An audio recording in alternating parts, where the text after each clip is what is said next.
terutama masalah pertanian. Kalau daerah lain itu nanam padi bisa 2 kali. Kalau di Dusun Sukaenok hanya 1 kali. Prihatin sekali, Pak. Padahal kalau dilihat dari perekonomian masyarakat Sukaenok, itu harapannya di pertanian. Itu prihatin sekali. Itu sering terjadi kekeringan. Berpuluh tahun. Iya, setahun cuma sekali itu. Sehingga perekonomian masyarakat sangat minim sekali. Jadi harapan kami mudah-mudahan Bapak bisa stabil lah masalah perairan, bisa sama dengan daerah-daerah yang lain, karena daerah-daerah sini bisa 2 kali, khususnya di Sukaenok hanya 1 kali. Mungkin itu dulu Pak yang perlu saya sampaikan. Mudah-mudahan Bapak pahamlah kondisi di daerah Pantura ini, di antara yang tadi soal masalah perairan. Mungkin itu aja, barangkali ada yang lain yang perlu disampaikan. Terima kasih. Assalamualaikum warahmatullahi wabarakatuh. Saya setuju Pak, saya setuju. Saya insya Allah nanti kita petakan masalahnya di mana Pak. Itu irigasi atau apa problemnya Pak? Air problemnya. Irigasi ya, pasti irigasi ya. Insya Allah Pak. Insya Allah Bun, dicatat Bun. Kita akan perjuangkan Pak. Amin. Ya. Ya. Terus untuk masalah pertanian, ini kan kita Subang itu menjadi lumbung padi nasional setelah Karawang Pak. Ya, Karawangnya hari ini masih menjadi lumbung padi karena meskipun ya lahan banyak berkurang ya untuk area industri, tetapi relatif Subang masih cukup luas. Beberapa kali saya di Subang sekitar 60% sampai 70% penduduknya bertani Pak. Ada yang buruh tani, ada yang memang punya lahan pertanian, lahan sawah. Nah, Indonesia ke depan Pak Prabowo kan udah kemana-mana. Beliau bicara di depan CSIS, saya ingin seperti negara Anda, Jepang, negara Anda, pengen maju Pak, bidang pertanian. Kita kan aneh Pak. Jepang ini kan industri tapi pertaniannya maju, ya kan, teknologi seperti itu.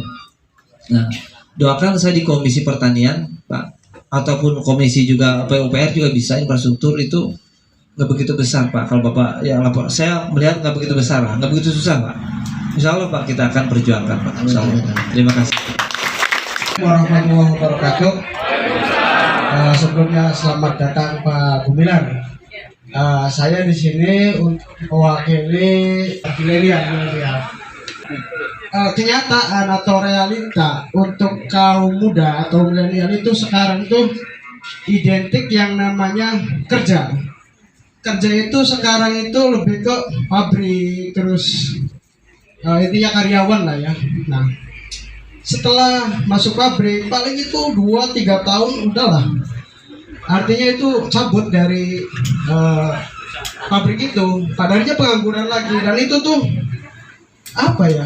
Saya pikir teruskan juga sebagai anak muda, kok kerja istrinya tuh kerja di pabrik dan sebagainya gitu loh. Nah, rencana Pak Gumilar atau gagasan Pak Gumilar itu untuk kaum muda itu supaya di desa mensejahterakan atau minimal mengurangi yang namanya pengangguran. Itu kayak mana itu Pak? Itu yang pertama Pak. Nah yang kedua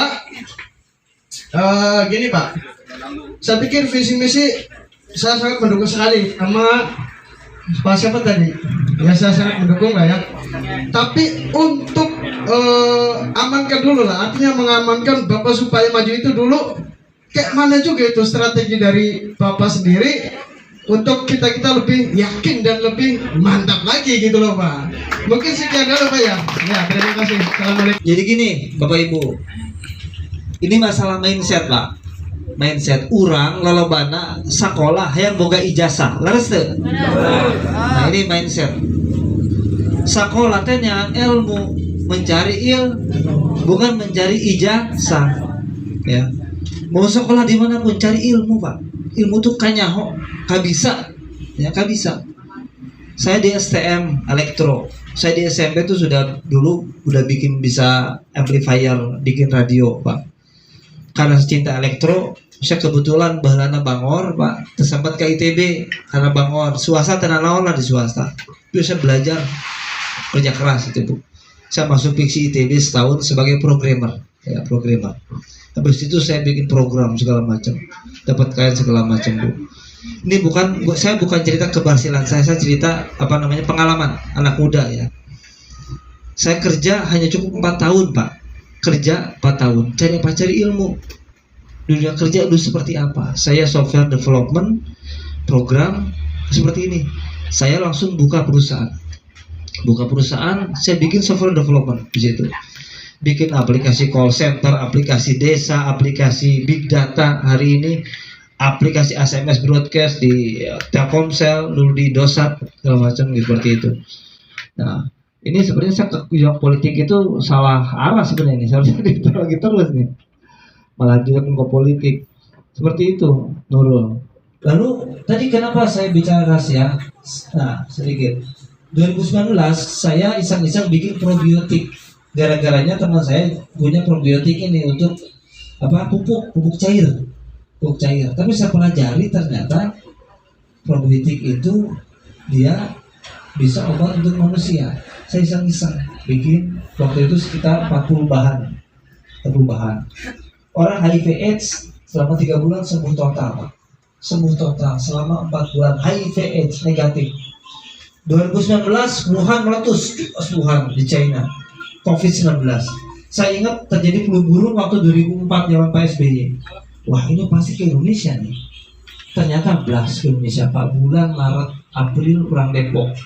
Masuk Wisma Atlet, namanya saya lupa.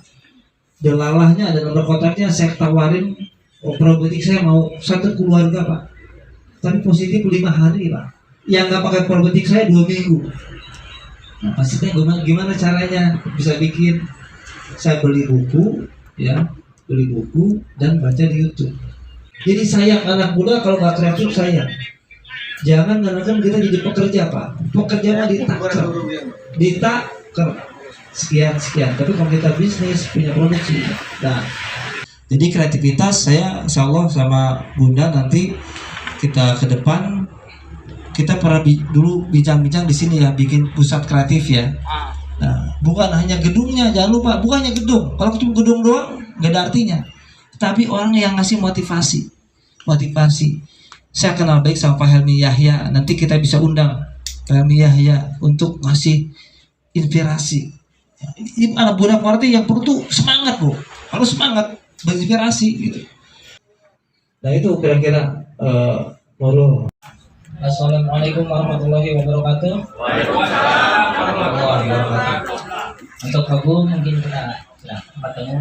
Karena di sini saya cuma ingin menegaskan, menambahkan dan meyakinkan bahwasannya sudah kita bahas sama-sama tadi, baik itu bidang pendidikan, bidang ekonomi, kreativitas, minat dan bakat sebagainya.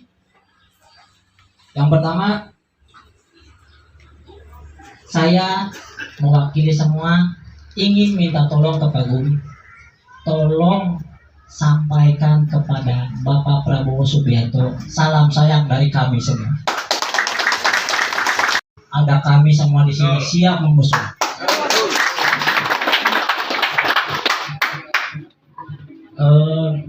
Selanjutnya untuk Pak Gumi juga tenang saja, Pak. Tenang saja. Yang ada di sekitar Bapak ini bukan orang ecek-ecek. Kami siap mempertaruhkan semuanya, Pak. Asal sesuai dengan yang Bapak katakan. Kami percaya Bapak akan aman. Kami percaya Bapak pasti bisa. Maka dari itu, tambahannya untuk masalah pendidikan selain gizi tadi, Bapak berbicara kan masalah mindset kreativitas, betul? Nah, itu memang sudah bagus dan memang perlu kita bahaskan sebenarnya. Saya ingin menambahkan, kalau bisa Pak, kita ini lebih dikenalkan lagi kepada Gerindra.